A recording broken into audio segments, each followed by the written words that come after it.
Polo demais, só ten experiencias positivas, prexuicios que logrou romper, coñecementos novos, experiencias únicas e persoas que se volveron máis que amigos. Viaxar por traballo, chegar a unha cidade allea e encontrarte con alguén que é como se fose da túa familia é incrível. Non se trata dunha cama para dormir, é unha interacción co que te acolle e puntualiza.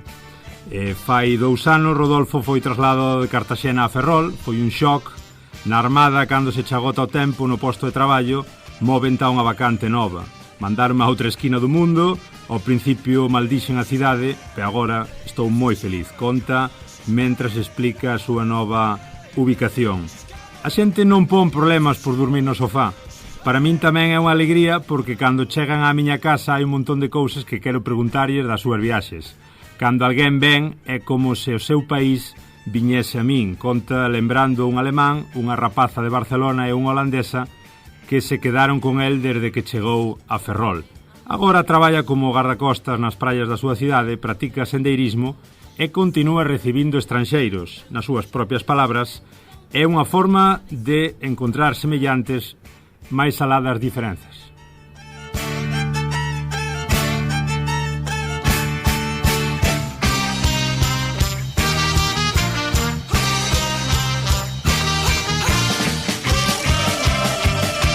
Falamos de Rodolfo García, como digo, cartaxinés afincado en Ferrol, que visitou máis de 32 países e aloxa gratis a estranxeiros no seu piso de Ferrol sen esperar nada a cambio. Comenta neste artigo, nesta pequena parte do artigo que acabades de escoitar, publicado na Voz de Galicia hai un par de anos, un aniño e pouco, que debes ter adestrado, entrenado o músculo da tolerancia cando recibes a xente.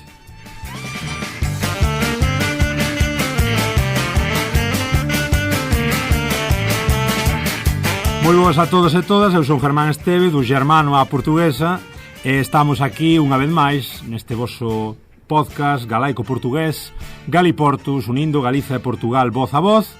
Hoxe, como podedes intuir un pouco, falamos de plataformas que unen xentes de diferentes lugares, falamos de galegos que viaxan a Portugal e tamén de portugueses que viaxan por moitas partes e tamén a Galiza. Temos aquí un convidado moi interesante que agora vos presentamos.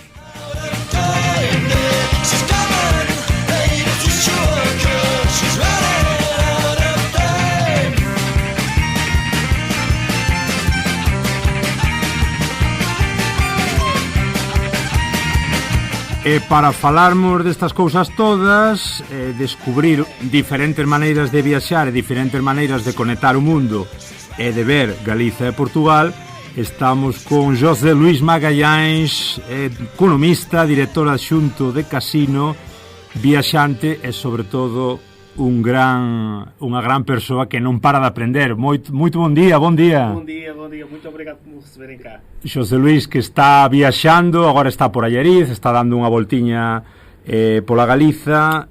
Contanos un pouco quen é este tal José Luís Magalhães, como te defines? Bem, eu sou uma pessoa que gosta muito de aprender e foi por isso, sobretudo, que comecei a viajar. E então comecei em 2010, portanto até 2010 não tinha viajado muito, com cerca de 30 e poucos anos decidi que queria sair de Portugal, nunca tinha saído de Portugal, basicamente tinha vindo atravessar a fronteira ali do Gerês. E então começa a minha primeira viagem pela Ásia, e entretanto tinha-me registrado no Couchsurfing, mas o Couchsurfing ainda estava no início. Tinha visto na televisão falarem sobre o Couchsurfing, registrei-me, mas obviamente cometi aqueles erros básicos que na altura havia no Couchsurfing, que é não tinha referências, não tinha ido a encontros, não tinha um bom perfil. Que é isto do Couchsurfing? Porque algum que nos estea escoitando desde... Tu és de Chaves, non? Sí, exatamente. Calquera flaviense que nos escoite de Chaves, calquera coruñés, unha persoa en Lisboa, ou unha persoa que este escoitando este podcast porque lle interesa en Australia ou en Chile, está moi ben isto do Couchsurfing, pero que significa? Que é? Basicamente tu vais surfar no sofá da pessoa. E basicamente a pessoa cede o sofá para tu ficares a dormir. Já fiquei a dormir em habitações luxuosas, já fiquei a dormir num colchão no chão, e lembro-me de uma história curiosa em Sevilha, em que basicamente não havia mais ninguém para me receber, e a pessoa disse, eu não tenho condições, eu disse, eu não quero saber, eu estou farto de estar aqui no Airbnb, não gosto deste Airbnb, eu prefiro ir, e foi fantástico, foi uma experiência fantástica. Mas a verdade é que na altura o Couchsurfing era realmente uma plataforma em início e era difícil às vezes encontrar. E então o primeiro sítio onde eu parei foi no Dubai. E no Dubai não consegui encontrar ninguém e depois acabei por desistir do Couchsurfing até que em 2012 começo a receber pessoas. Em vez de ir tu fora, começas a receber pessoas em Chaves. Em Chaves, exatamente. Há uma pessoa que faz pela primeira vez, ainda não se falava em 2012 do Caminho de Santiago do Interior, e esta pessoa que vem do Algarve, que ainda hoje somos amigos, veio de bicicleta para o Caminho do Interior, e como não havia mais ninguém na região, ficou em minha casa. A seguir recebi um senhor que veio de bicicleta, um esloveno que já tinha visitado 150 países, e aquilo começou-me a inspirar um bocadinho, eu se calhar podia fazer algo. Até que recebo a Ksenia, que é uma pessoa bastante conhecida hoje em dia em Portugal, que estava a fazer uma viagem de 1 ano por Portugal. Ficou ali uma semana, foi à Feira dos Santos, e no final ela disse, tu tens que tentar ser recebido. Feira dos Santos, uma feira cá em Chaves, em novembro. Exatamente. Em novembro, uma feira muito grande, e ela ficou lá, gostou muito daquele evento, e disse, tens mesmo que tentar ser recebido. Então a minha próxima viagem em novembro era às Filipinas, eu tentei, ao princípio não correu muito bem, até que há uma pessoa que me diz, olha, eu não te podia receber, mas se quiseres podes vir connosco fazer uma viagem com os meus amigos. E é aí que começa realmente o Couchsurfing, e foi uma experiência fantástica. Então, nas Filipinas, ir com pessoas locais, ir viajar com pessoas locais, comer comida local, eu percebi, é isto que eu quero. Poder discutir assuntos locais, poder aprender, eu percebi, é isto que eu quero, e a partir daí, praticamente foram poucas as vezes que fiquei em hotéis ou hostels. Que passa na cabeça, José Luís, para que tu, uma pessoa do corrente, uma pessoa normal como qualquer outra, diga um dia lá polo 2010, num momento, eu quero ser como estes, eu quero viaxar e ficar na casa dos outros, eu quero receber tamén que veñan persoas de outros países, non sei, que notaste tú que che cambiaba, que che mudaba na cabeza? Eu acho que o que mudou foi exatamente nós temos vontade de aprender. Quando nós temos muita vontade de aprender, receber outras pessoas é abrir-nos ao mundo, é tentar perceber as perspectivas deles, tentar sair da nossa bolha, porque muitas vezes nós vivemos numa bolha, vivemos só com as pessoas que pensam da mesma maneira, só com as pessoas que fazem as mesmas coisas, e o facto de nós abrirmos as outras pessoas cria-nos ali um ambiente completamente diferente, dá-nos outras perspectivas, e na minha opinião foi uma forma... Tu podes ir à universidade e ler livros, ou tu podes receber pessoas em casa e viajar, e aprendes exatamente as mesmas coisas. Depois podes fundamentar com os livros, muito bem, mas tu aprendes de uma forma muito diferente. Por exemplo, uma pergunta que eu faço sempre, que ainda não fiz aqui em Alhariz, é quanto é que custa um T2? Quanto é que custa alugar um T2? Quanto é que custa um pacote de massa, um pacote de arroz? E vou fazer... Um T2 à galega vem sendo um piso com 2 habitações, com 2 quartos. Exatamente. E faço esta pergunta em todos os sítios onde vou. E, portanto, eu tenho uma noção, em diferentes pontos do mundo, qual é o custo de vida e quanto é que custa viver ali, se é barato, se é caro. E foi assim que cheguei, curiosamente, à história do Ferrol. Eu estive com o Rodolfo, foi só uma história curiosa, portanto, isto não foi preparado. Eu conheço o Rodolfo, fiquei em casa do Rodolfo há bem pouco tempo. A pessoa que começávamos lendo a introdução do programa. Exatamente, estive com o Rodolfo, ele conhece-me muito bem e pronto, é realmente uma pessoa excepcional, foi uma pessoa excepcional. E foi realmente com o Rodolfo também foi uma forma de aprender muito sobre o Ferrol. Ele tem um conjunto de amigos lá que também conheci, e foi uma forma de entender o Ferrol. E o Ferrol para mim é um exemplo desse género, em que eu me apercebi que o sítio era tão barato comparado, por exemplo, com Portugal ou com muitos sítios aqui na Galiza, em que quando eu comecei a ver os preços dos apartamentos fiquei boquiaberto, porque não esperava aquele tipo de preços tão barato num sítio tão interessante. Neste tipo de viaxes podemos dicir, José Luís, que há amizades verdadeiras? Sim.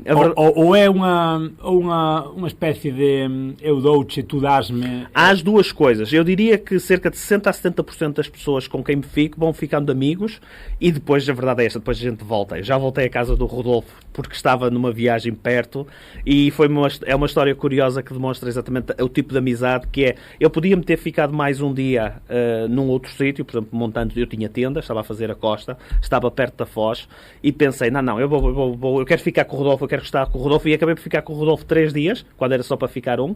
Simplesmente apanhei o comboio e fui ter a Ferrol para estar com ele. E portanto, depois cria-se uma amizade e cria-se realmente uma relação de amizade. Mesmo que a gente às vezes não se veja durante muito tempo, há essa relação de amizade. A mim costumam-me dizer, é como um primo que tu tens afastado que te vem visitar. E diziam-me isso do Couchsurfing, porque é um bocado isso. É um primo que tu tens, que até gostas, que não o vês sempre, mas que de vez em quando vem sempre te visitar, e é quase como uma pessoa que tens em tua casa, que normalmente tem o mesmo espírito e que já sabe como é que é viajar. E os medos, José Luís? Porque há muitas persoas que dizem eu non vou meter un descoñecido na casa, eu non quero estas historias, eu teño medo a que me pase calquera cousa. Que lle dis a esta xente? Eu diria a esta gente, sobretudo, há várias estratégias para tentar mitigar este tipo de situações. Uma, quando não tens referências, é primeiro ires a encontros ou conheceres primeiro a pessoa antes dela vir à tua casa. Há muita gente que faz isso, eu próprio já fiz isso. Há pessoas que me pediram o DNI, o cartão de cidadão, para verificar que era eu, para verificar que era a mesma pessoa. Segundo, é falar, por exemplo, por WhatsApp ou por Messenger antes da pessoa vir à tua casa. Portanto, tentar estabelecer uma comunicação... Uma pequena introdução. Percebes logo. As próprias plataformas normalmente têm muitas referências. Tem uma coisa que se chama referências. E referências é quando alguém fica em tua casa ou quando te encontras com alguém, tu escreves uma referência a dizer eu gostei muito desta pessoa, foi espetacular, foi limpa, ou até houve alguma coisa que não correu bem, e a outra pessoa muitas vezes também coloca uma referência. Ao fazer estas referências, tem um grau de confiança. Eu, por exemplo, quando comecei no Couchsurfing não tinha referência nenhuma. E, portanto, era completamente impossível as pessoas receberem-me. Hoje em dia tenho 170 referências, é óbvio que só se alguém não puder, desde que tenha disponibilidade, normalmente toda a gente me recebe. Claro, este é um dato importante, porque tem que haver, é como quando estás buscando traballo, non? Exatamente. Hai un momento en que alguén se ten que dar unha confianza para que comezas a ter esas referencias positivas. Exatamente. Se non hai esas pequenas referencias ao principio, acontece o mesmo tamén con BlaBlaCar, con todas as plataformas que comunican exatamente, é mesmo persoas. É mesmo isso. E o que quer o Couchsurfing, quer o Warm Showers, que é exatamente a mesma coisa que o Couchsurfing, mas mais para ciclistas. Portanto, é mais adequado para ciclistas. Eu diria que o Couchsurfing normalmente espera-se que a pessoa fique pelo menos 2 noites. Para ter tempo para falar, diria do Couchsurfing como do Be Welcome, já que já vamos falar. Mas espera-se que as pessoas fiquem 2 noites. No Warm Showers espera-se normalmente que a pessoa fique 1 noite. Às vezes é possível ficar 2 noites, mas é mais uma coisa de chegar, falar um bocado. São ciclistas, já sabem o que é que esperam. Para os non iniciados no inglés, que na Galiza hai máis que en Portugal, Couchsurfing é esa búsqueda do sofá, non? De surfear nese sofá, Be Welcome, ser benvido, e despois o Warm Showers ven sendo duchas quentes, non? Duchas quentes, sí. É por iso que cando faz algo de ciclismo, o que dis, o que comentas, sim, chegar e ter unha duchinha quente é o máis importante. É o mais importante. Eu faço muito hoje em dia viagens, sobretudo de bicicleta. Aqui na Galiza, entre Galiza e Portugal, as viagens têm sido todas de bicicleta. Esta é a primeira viagem que estou a fazer, digamos, de carro sozinho. E estou a utilizar, neste caso, o Be Welcome. O Be Welcome entra nisto porque, entretanto, o Couchsurfing começa a ter muita gente que saiu do Couchsurfing porque era preciso pagar. Cara, mais ou menos pola pandemia, aí por 19, 20, começa o Couchsurfing a pedir que pagues. Exatamente. Já antes tu pagavas, só que pagavas só uma vez para te registares e para seres certificado. Era mais um sistema de confiança. Eles, com a pandemia, devido ao aumento dos custos, pedem para começares a pagar. Em Portugal são 17 euros. Penso que aqui em Espanha são 20. Há diferenças entre os países. Eu não me importei, obviamente, de pagar, porque realmente utilizo muitas vezes, não me faz diferença, mas comecei a notar que havia muita gente a sair do Couchsurfing. Não foi a única razão. Porque se perdia um pouco o espírito dessa comunidade, não? Exatamente. Então há muita gente que passa a ir para o Be Welcome. E é aí que eu entro no Be Welcome. Gratuito, não é necessário pagar, o mesmo espírito. É verdade que não tem tanta gente em tantos sítios, mas já começa a haver, sobretudo, muito boas pessoas a receber, e eu já tenho muito boas experiências no Be Welcome, quer a ser recebido, quer a receber, a última das quais em Chaves, em que tive um senhor de Seattle, e que foi uma experiência realmente incrível. É uma destas pessoas que com certeza vai ficar amigo para a vida, e que foi realmente uma experiência incrível. Tivemos a oportunidade, mesmo ele doente, de viajar um bocadinho por toda a região do Barroso, e ele ficou impressionado. Eu já lhe disse, a próxima vez temos que ir à Galiza, porque também aqui ao lado na Galiza há muito mais coisas para ver. Antes de ontem estivemos a falar sobre isso. Disse, quando é que vens novamente cá para a gente fazer então aqui uma rota por Norte de Portugal e Galiza, porque há muita coisa para se ver aqui. Digamos que tu, Xosé Luís, cando vas fora, prefires sempre a bici, non? A bicicleta? Normalmente só Portugal e Espanha, porque é difícil, esse é um problema que Espanha tem e Portugal um bocadinho menos, que é viajar com a bicicleta, por exemplo, nos transportes públicos. Já é possível, mas há sempre um enorme número de restrições, e a Renfe, nesse aspecto, é um péssimo exemplo, porque viajar com bicicleta na Renfe é uma dor de cabeça. Contanos, se te parece, eu teño moitísima vontade de facer a Nacional 2 que une Chaves con Faro. Contanos para os galegos que nos interesa tanto atravesar o Miño e atravesar a Raia Seca, esa Nacional 2 que está tan de moda? Eu fiz a Nacional 2 em 2016. Eu tenho uma história curiosa que vou contar relativamente a isso. Portanto, eu tinha começado a andar de bicicleta, tinha feito esta viagem de Aveiro até Vigo, que foi a minha primeira viagem, e eu acreditava que não conseguia fazer mais de 40 km por dia. E então, eu tinha pouca experiência em bicicleta, raramente andei de bicicleta durante a minha vida, e então comprei esta bicicleta dobrável, fui até Vigo, até que quando regressava de Vigo, cheguei à Guarda e não havia ferry. E então eu fiquei ali num problema que era, em vez de fazer 60 ou 70 km, ia ter que fazer 100.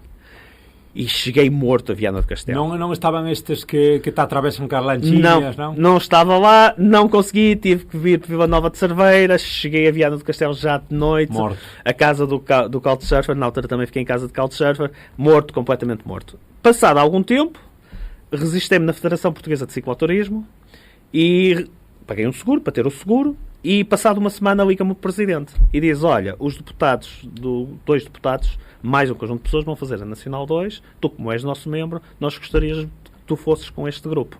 E eu disse, mas eu só tenho esta bicicleta dobrável da Decathlon, que é a única que eu tinha na altura. Não há problema, vens com essa bicicleta e a gente vai logo ver. Não me disseram nem programa, nem horas, nem o que é que íamos fazer. Dia 29 de agosto, dia do meu aniversário, chegam eles a Chaves para arrancarmos no dia seguinte. E quando eles viram a minha bicicleta, eu disse, tu vais com essa bicicleta? Eu disse, sim, é a única que eu tenho. É que nós vamos todos com bicicletas de estrada de 5, 6, 7 mil euros. E eu, pronto, mas olha, eu vou tentar ir com vocês e depois logo se vê. A verdade é esta, enquanto houve montanha, que são os primeiros 300 km, e vamos entrar agora na 2, eu consegui ir na frente deles, e foi aí que eu descobri que subia muito bem. E depois no Alentejo eles tiveram que esperar por mim, porque aquilo é muito plano. Fizemos em 5 dias, uma média de 150 km por dia, com o dia maior de 192. Foi uma loucura completa e foi aí que eu vi, eu afinal sou capaz de fazer viagens longas. Nacional 2 é realmente uma forma de conhecer Portugal muito diferente. Isto é, sobretudo aqui os galegos, eu tenho a ideia que fazem muita costa, vão muito ao Porto, vão muito a Aveiro, e este é um Portugal diferente. É um Portugal se calhar mais parecido com o interior da Galiza. E eu diria que vocês deviam fazer, façam de carro, bicicleta, a pé, a cavalo, o que quiserem. A pé também, aí cheio de café? Há muita gente a fazer a pé. O mais comum é fazer-se de moto e de bicicleta, e autocaravana, digamos que é a seguir, mas tem sido incrível. Eu, como vivo em Chaves já há 15 anos, é incrível a quantidade de gente. Então, na pandemia, foi completamente a loucura. Eu diria, para quem vai fazer de bicicleta, porque é o meio que eu utilizo mais, vão com calma. Portanto, eu fiz em 5 dias, mas não recomendo fazer em 5 dias. Diria que vão para no mínimo 7 dias. Uma semaninha. Sim, no mínimo 7 dias. Isso implica fazer mais ou menos 100 km por dia, porque são 738 km e meio de Chaves até Faro. Sendo que o mais interessante são os primeiros 350 km, e diria para irem com muita calma nos primeiros quilómetros, porque depois no Alentejo há tempo para acelerar um bocadinho o passo e depois chegar rapidamente ao Algarve.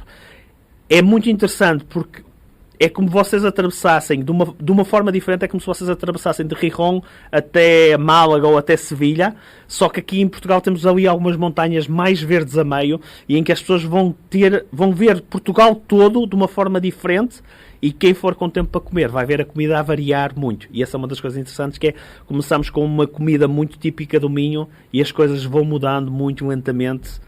Comida e o vinho. Portanto, é uma coisa para se desfrutar. E as paisagens, não há como esses três Portugal, esse Portugal até o Douro, ou Portugal esse a medio caminho... Com as montanhas, também que tens as montanhas, exatamente. Depois o Alentejo e o Algarve. Sim, o Alentejo muito seco. É assim, nesta altura que eu fiz em agosto, nós chegámos a apanhar 46 graus no Alentejo. Portanto, tenham cuidado só com isso de temperatura, porque não é muito diferente da Extremadura. Portanto, quem faz isto, de carro, tem uma vantagem enorme de fazer de carro, que é podem-se desviar um bocadinho da número 2 para ir visitar outros sítios que também são muito bonitos à volta da número 2. Portanto, recomendaria, quem tiver algum tempo, façam a número 2 para baixo e depois venham pela costa para cima, que também é um belo passeio. Sobretudo de bicicleta, se tiverem 15 dias, acho que é perfeito. Que boa. Nesse aspecto, vocês têm uma vantagem em relação a nós, que é a CP em Portugal, apesar de ter muitos atrasos, permite transporte de bicicletas nos comboios, bicicletas normais. CP, Comboios de Portugal? Comboios de Portugal. E, portanto, é possível vir de Faro até Lisboa, ou virem de bicicleta até Lisboa, e depois vêm até à Galiza, portanto, até Vigo. Podem vir perfeitamente no comboio com a bicicleta, que não vão ter chatiços. Está moi de moda tamén, Xosé Luís, o Camiño de Santiago, o Camiño de Santiago portugués. Sim. Creceu enormemente os últimos anos e hai moita xente que vai, agora que comentas, até o Porto. Ali no Porto podes, posiblemente é o único destino da península para facer o Camiño de Santiago, onde tú podes chegar a un aeroporto internacional, chegas a ese aeroporto internacional, baixaste do aeroporto, deixas o avión ao lado, e podes apañar a bici, non? E xa facer camiño de Santiago. Quer o do Porto, quer o de Chaves. Ali o caminho que começa em Viseu, teoricamente podes começar mais abaixo, portanto o que chama-se o caminho interior de Santiago, está neste momento com muita força. Hoje em dia já há montes de pessoas a chegar a Chaves de bicicleta. Eu às vezes vou a passar na Ponte Romana, porque vivo ali no centro histórico, e está sempre pessoas a chegar de bicicleta. Portanto, as coisas estão a criar. O caminho de Santiago tem um dinamismo incrível, e eu vou-te conectar aqui com uma história de Couchsurfing. Eu estava a fazer uma viagem com o meu irmão para a Flórida, e estava difícil de encontrar Couchsurfing em Orlando. E houve uma senhora que me disse: olha, eu não posso receber-te. Eu escrevi imensos pedidos. Eu não te posso receber, mas eu vou falar com uma minha amiga que já não recebe há muito tempo, que nós vamos fazer o Caminho de Santiago no próximo ano. Vamos passar perto e nós gostaríamos de falar com vocês sobre o Caminho de Santiago. Portanto, elas receberam-nos só por causa do Caminho de Santiago, e passados 6 meses, mais ou menos, vieram fazer o Caminho de Santiago, passando ali pela zona de Varim e Ourense. Que espetáculo.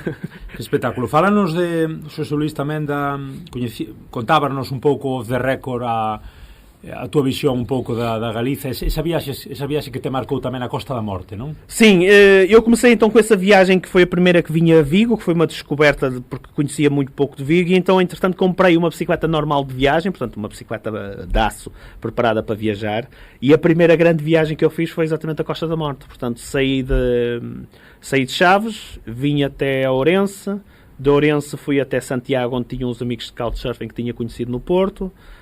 A seguir fui à Corunha e depois comecei a descer toda aquela costa, e que me marcou imenso porque são umas paisagens inacreditáveis. Eu nunca tinha visto algo daquele género, e acho que a maior parte dos portugueses, eu acho que era isso com que nós falávamos, que é: há uma pouca ligação entre Portugal e Galiza, excepto a zona de Vigo, Sanxenxo, que os portugueses vêm muito visitar aí. Porque tu estás por Sanxenxo e hai, ou por Vigo, estes dias no Nadal, hai millóns de portugueses. Sim, até aí sim, mas tudo o que fica acima daí, mesmo Pontevedra, já começam a não conhecer. Para mim diz muito que Pontevedra é a cidade das bicicletas. Para quem gosta muito de bicicleta e utiliza a bicicleta todos os dias, é realmente um ponto de referência.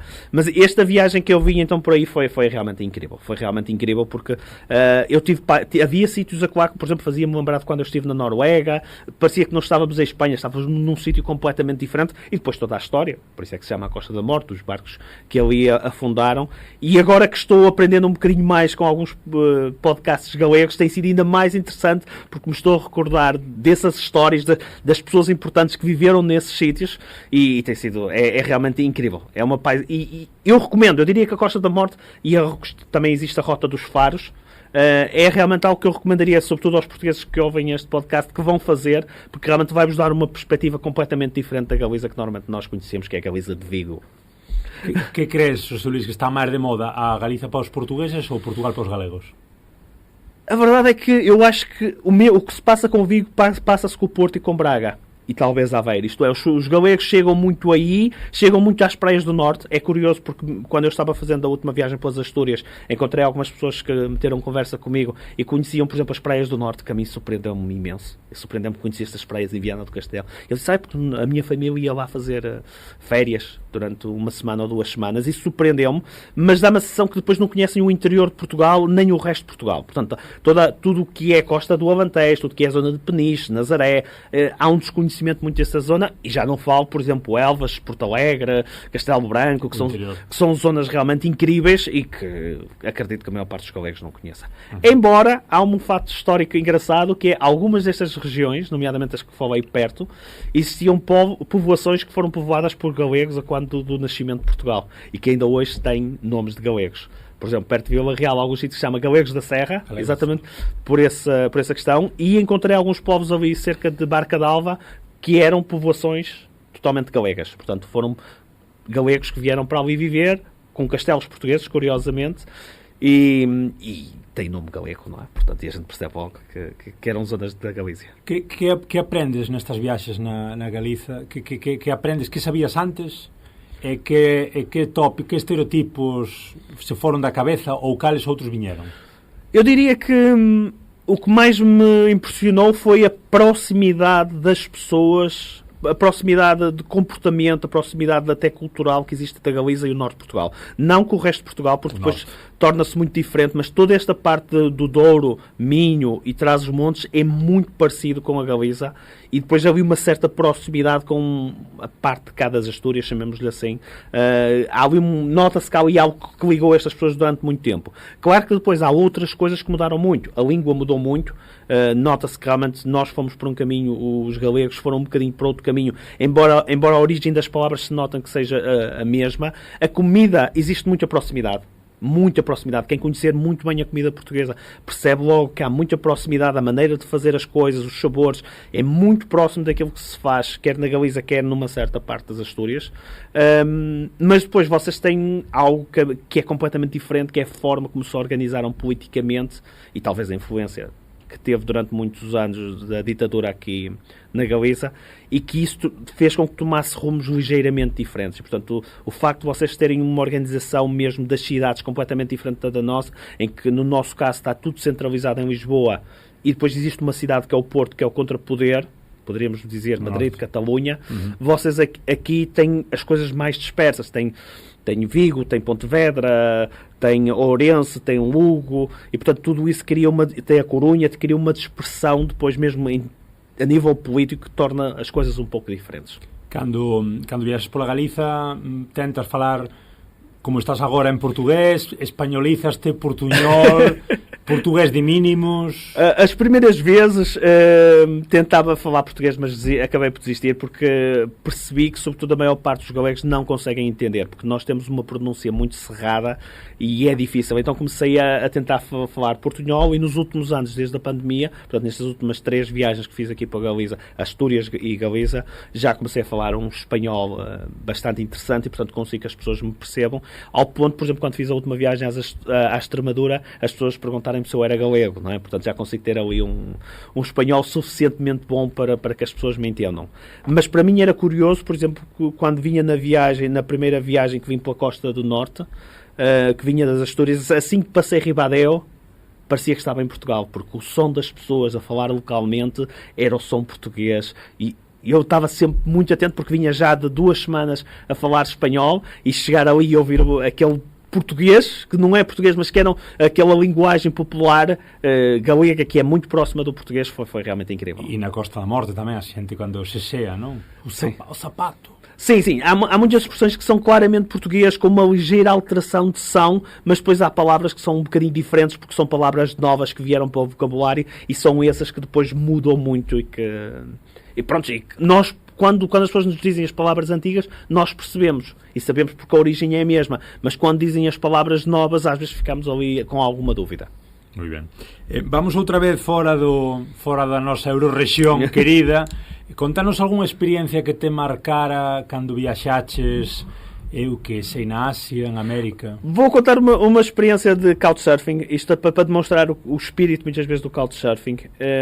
Eu, durante a pandemia, quando começou a pandemia, estava a viajar com a minha namorada na Alemanha. E estávamos em Stuttgart, tínhamos ficado com o Stuttgart, e começava-se a falar de encerrar fronteiras. No dia seguinte, nós íamos para Nuremberg, e o autocarro não apareceu. Portanto, o autocarro era um autocarro da Flixbus, que hoje em dia toda a gente conhece, que vinha de França, atravessava a Alemanha e ia para Nuremberg e depois seguia. Não houve informação de nada, e portanto de um momento para o outro, de um dia frio, nós ficámos em Stuttgart sem maneira de irmos para Nuremberg, que ficava a 200 km, e não sabíamos um bocado o que fazer. O couchsurfer que nos tinha recebido, entretanto, também estava a viajar. Nesse mesmo dia foi viajar para outro país, também ficou um bocadinho depois, mais tarde, na mesma situação, porque entretanto basicamente fecharam-se as fronteiras na Alemanha, e portanto nós ficámos ali numa situação complicada. E eu estava a falar com o couchsurfer que me ia receber em Nuremberg, e disse: opá, não sei como é que vou fazer, vou ver agora comboios, não sei se os comboios estão a funcionar, mas pronto, hoje se calhar não vamos conseguir chegar à tua casa. E ele responde assim de um momento para o outro, disse: não há problema, espera aí um bocadinho, eu vou-vos buscar. E eu disse: como assim tu vais buscar? Não, opá, não há stress, eu vou pegar no carro, estou a sair do trabalho, já vos vou buscar, não há problema. 2 horas, não chegou 2 horas depois, estava lá, quando nós vimos, eu tinha um carro com 400 cavalos, um Mercedes G1, ou Classe A. E pronto, já fomos nós a 200 a hora outra vez para Nuremberg. E claro que depois a gente pagou-lhe, fomos comprar produtos portugueses, fomos um supermercado português, gastámos quase 100 euros em produtos e fizemos-lhe comida portuguesa, demos a provar cerveja portuguesa, latas de atum portuguesa, todo aquele... Tentamos transmitir ao máximo a experiência portuguesa, mas isto para te dizer, ele fez 400 km, ir e volta, para nos buscar, para estar em casa dele. Portanto, imagina-te. Eu já tive situações... Tenho muitas histórias, mas essa é uma daquelas que o espírito que as pessoas tiveram para nos receber e nos receber bem.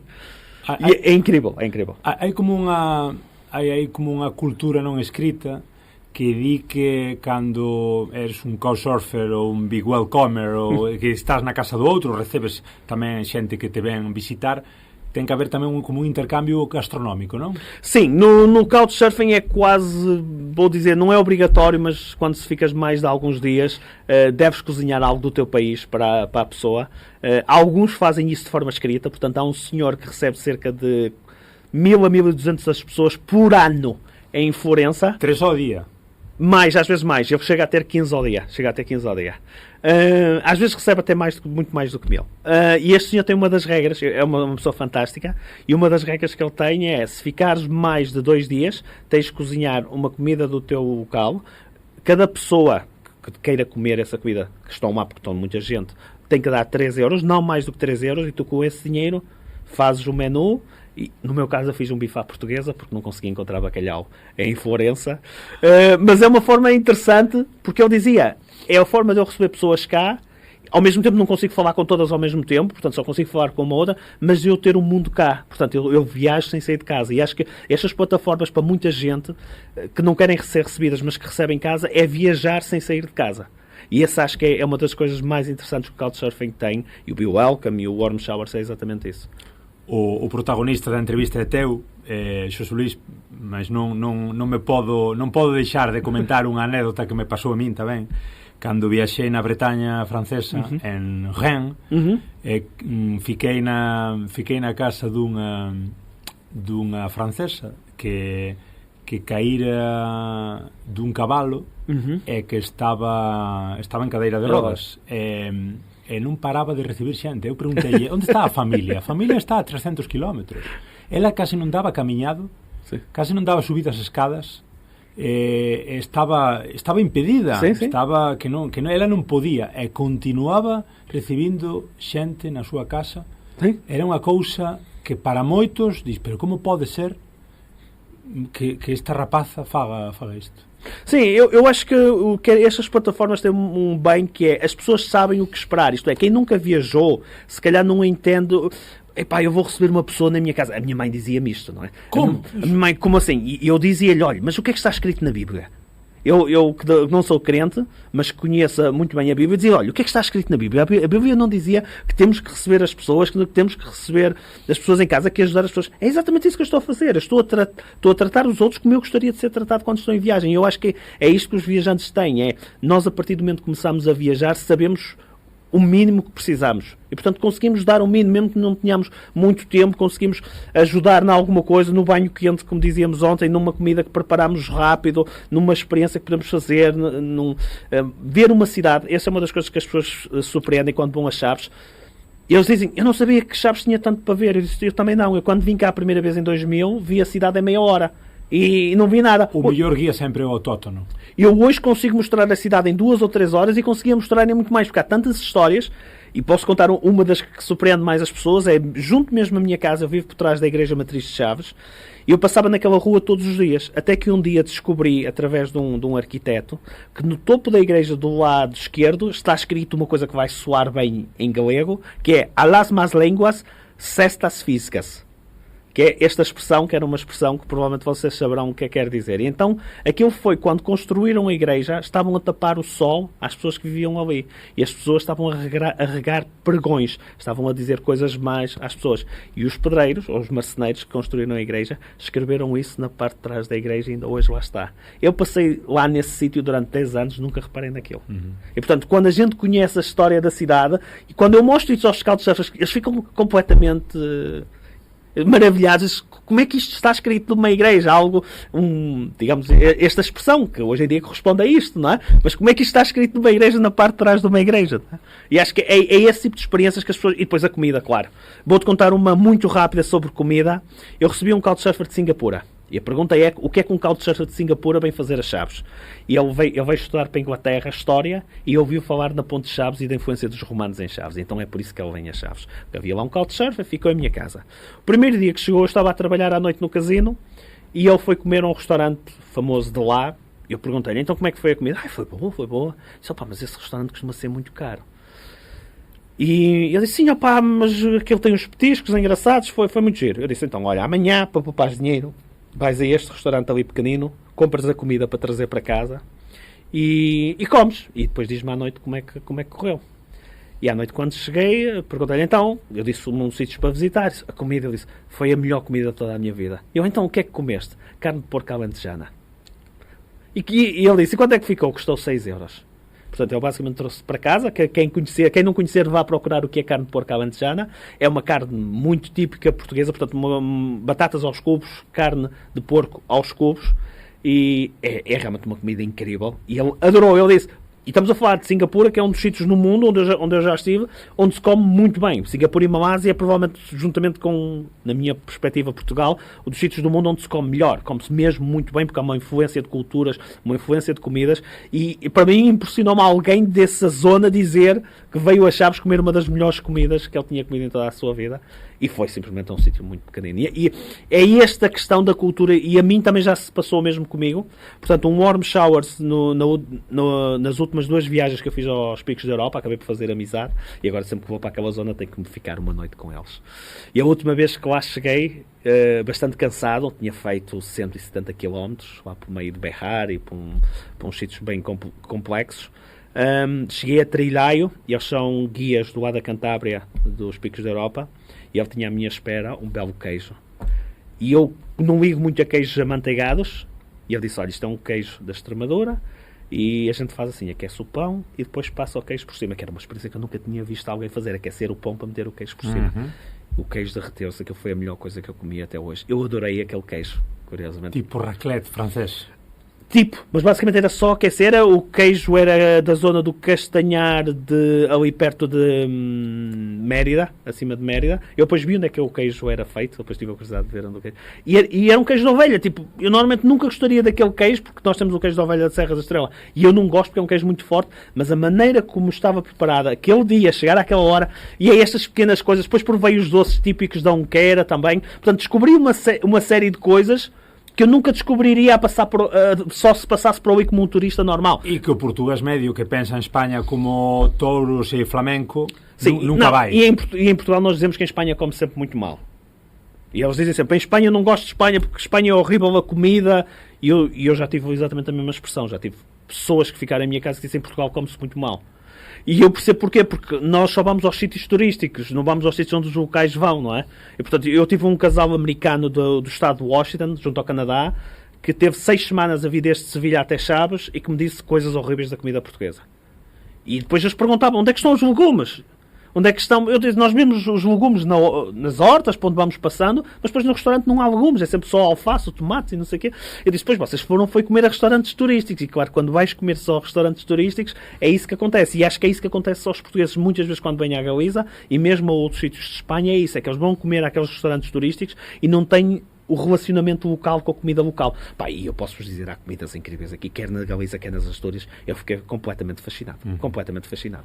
Quédame, 3 preguntiñas. A primeira, relativamente á lógica capitalista que estarán pensando moitos ouvintes, que ao final é todo transacción económica. Tú que és eu sou economista, eu sou un grande defensor do capitalismo. Tú eres un gran economista e seguramente me podes falar ben do que che vou preguntar, pero que gaña Be Welcome con todo isto? Porque eu recibo, gaño intercambio, ti chegas, gañas unha persoa que te hospeda, que che mostra a cidade, e a plataforma Be Welcome, por exemplo, que gaña con todo isto?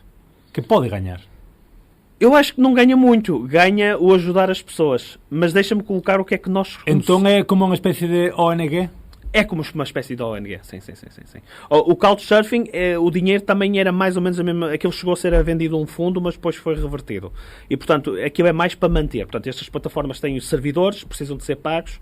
O Be Welcome tem a ajuda dos voluntários, portanto, que ajuda, tal como o Warm Showers. O Warm Showers, o Warm Showers também se paga uma única vez. mas basicamente é uma ajuda para os servidores e pouco mais. Tudo o resto é voluntário, inclusive a administração do Warm Showers também é voluntário. Agora, se pensares o que é que nós como sociedade ganhamos muito com isto, nós podemos ganhar muito. Eu vou-vos dar um pequeno exemplo de uma outra forma para depois chegar a este ponto. Quando eu visitei a Austrália, fui atendido num pequeno sítio onde estava a visitar um amigo que entretanto tinha feito por uma rapariga de 14 anos no McDonald's. E aquilo causou-me um choque imenso. E então perguntei ao meu amigo, cheguei a casa e disse, olha, eu acho que fui atendido por uma miúda que tem 14 anos, tu podes trabalhar com essas idades? Ele disse, sim, aqui na Austrália a gente pode trabalhar, só podes fazer X horas, tens de ter 14 anos e X meses, começas a fazer isto e isto. Ele disse, olha, eu tenho 21 e já tive 10 trabalhos. E depois o que é que eu cheguei à conclusão? Cheguei à conclusão de que os políticos australianos e a exigência da política australiana é tão grande, e é tão grande porque quando se chega a uma carreira como primeiro-ministro, já tiveste 30 ou 40 trabalhos, já trabalhaste por um monte de situações e tens uma experiência incrível. É exatamente isto que eu acho que pode fazer o Be Welcome e o Couchsurfing e outras plataformas desse género, é nós abrirmos ao mundo e ter experiências e perceber o mundo de outra forma. Eu tinha um amigo meu do Couchsurfing que me dizia, em inglês, isto foi em 2012, esta conversa foi em 2012, e eu disse, o que é que tu entendes da União Europeia?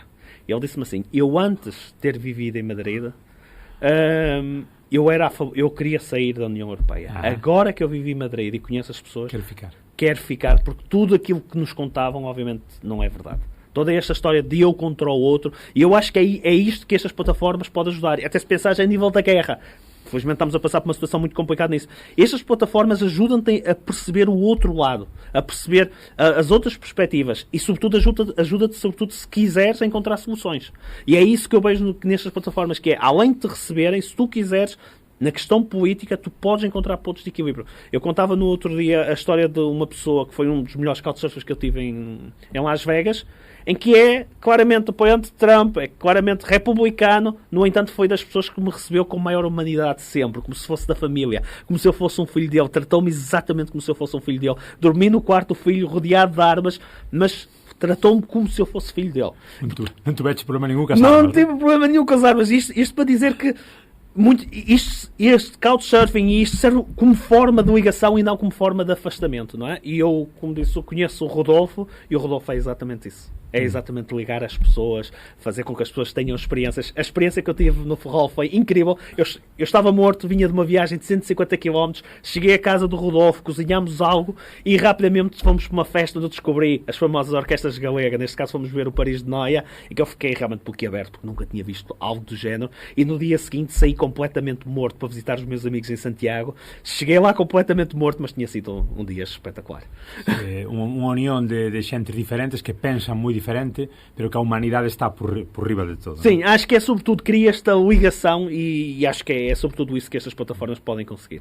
E que lle dis á xente que comenta, que pensa, isto, claro, está moi ben unha vez, dúas veces, e despois anos e anos e anos, non pode desgastar, non pode cansar o que vai, o que recibe. Como reciclarse mentalmente se queres ser un couchsurfer ou un big welcomer toda a vida? Não, o que eu sinto é sobretudo quando tens uma noiva, uma pareja, uma companheira, às vezes quando vives com alguém torna-se às vezes um bocadinho mais difícil porque às vezes há momentos menos bons e às vezes pode ser um bocadinho mais complicado em determinados momentos receber. Quando estás sozinho é um bocadinho mais fácil, podes receber na hora, é um bocadinho mais fácil.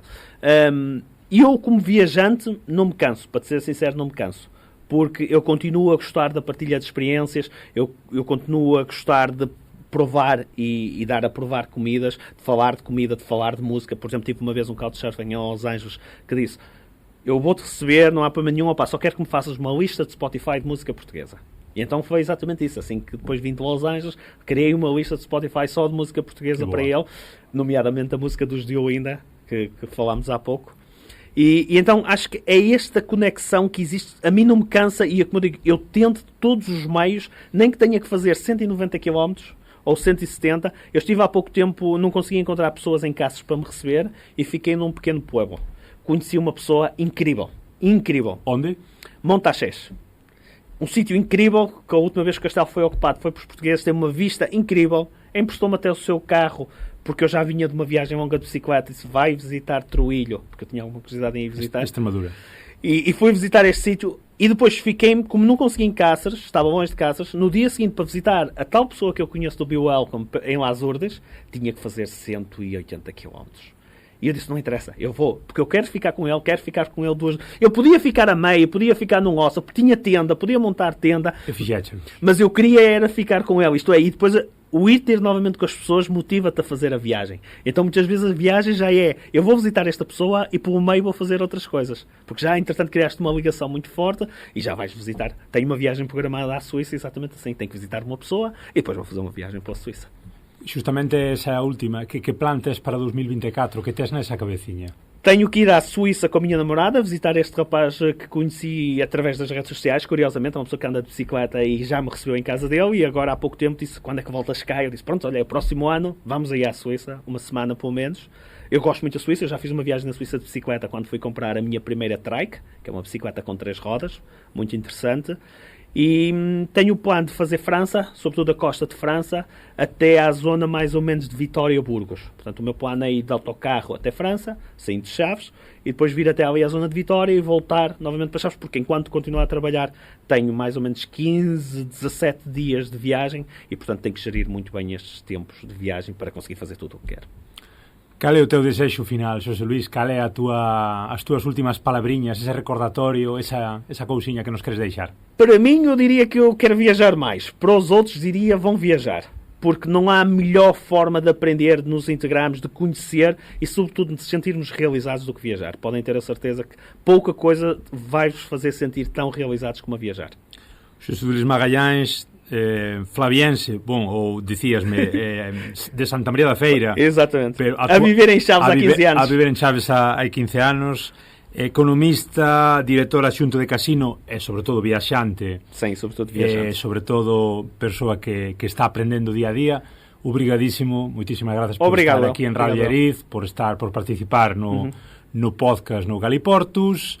Vamos a acabar este programa de viaxes cun tema que che gusta moito, contábanos de Diolinda. Sim, eu gosto muito de música, poderia ter escolhido imensas músicas, há imensas músicas e músicos em Chaves muito talentosos na região, mas escolhi Diolinda porque é uma forma diferente de fado, é uma forma, não deixa de ter algo de fado, mas é o fado alegre. Eu nunca me gostou o fado triste, eu acho que não sou uma pessoa triste, não gosto deste pensamento triste do fado, nem da saudade, e gosto deste fado alegre. E é exatamente esse motivo de viagem, acho que muitas vezes também me inspira durante as viagens, é exatamente ter este lado alegre, este lado feliz, e portanto deixo-vos como inspiração para viajarem de forma feliz. Obrigadísimo, Xosé Luís. Recordade que nos, Galiportus, continúa semana a semana a tope, con máis convidados, con máis xentes, con máis intercambios de saberes.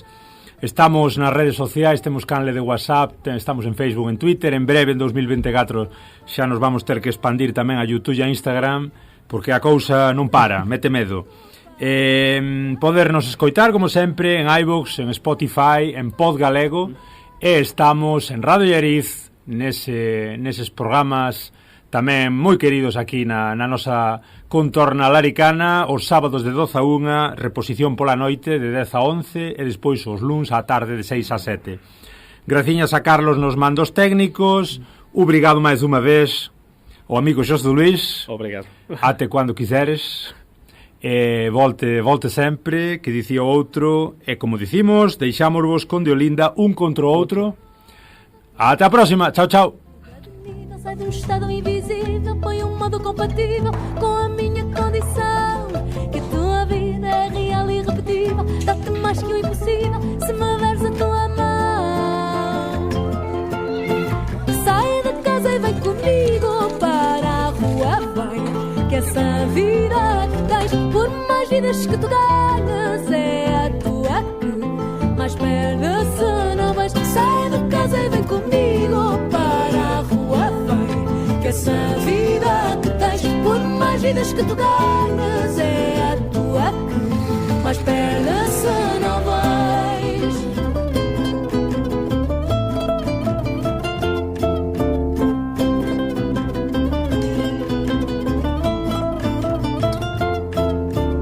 Anda, mostra o que vales, tu nesse jogo vales tão pouco. Troca de vício por outro novo, que o desafio é corpo a corpo. põe no máximo poder. Dou-te a vantagem, tu com tudo eu sem nada, que mesmo assim desarmada vou-te ensinar a perder.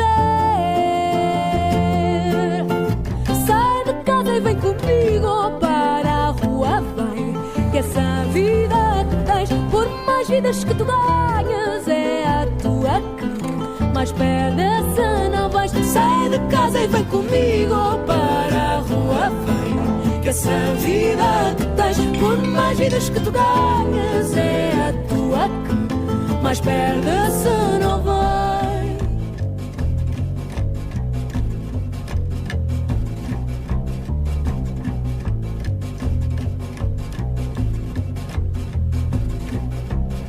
Sai de casa e vem comigo para a rua, vem, que essa vida que tens, por mais vidas que tu ganhas, é a tua que mais perde, se não vais. Sai de casa e vem comigo para a rua, vem, que essa vida que tens, por mais vidas que tu ganhas, é a tua que mais perde, se não vais. Sai de casa e vem comigo para a rua, vem, que essa vida que tens, por mais vidas que tu ganhas, é